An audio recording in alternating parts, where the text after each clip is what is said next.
I would like to address the need for restorative justice in Arkansas, and specifically how this would be utilized in the Central Arkansas area and the financial need of this project.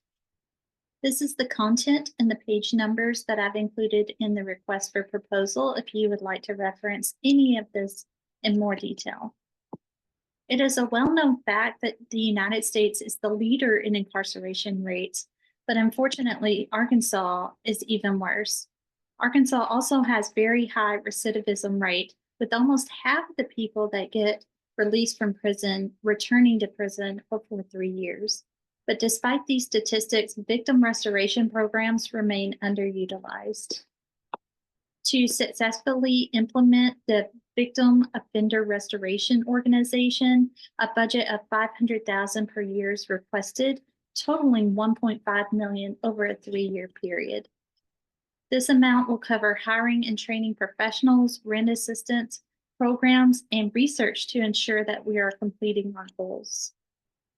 The funding will be used to carry out these different approaches and programs, including victim support services, which includes trauma-informed counseling, mental health support, and mediation between the victim and offender.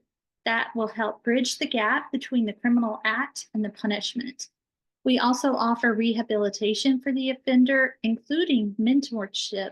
That way they can acquire new practical skills that can help them navigate life and lower these recidivism rates. We will also have trainings, and we will focus on school trainings to stop crime before it happens, since the peak age of crime is between the ages of 15 and 25. And also to advocate for restorative justice practices instead of jail and prison sentences.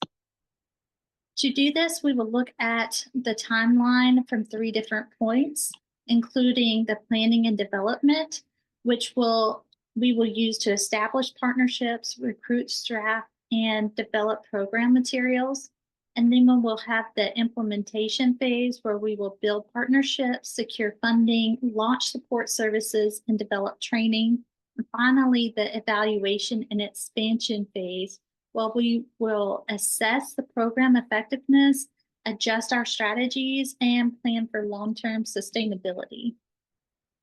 The outcome is to offer pathways to rehabilitation for offenders, closure for victims, and a stronger, more connected community by utilizing evidence-based methods to create opportunities, break these cycles of crime, and heal the trauma that's caused by crime. Our core values being that of healing and accountability, which we will measure through the reduced recidivism and also increased victim satisfaction, where we will foster long-term community resilience. Thank you so much for considering our organization.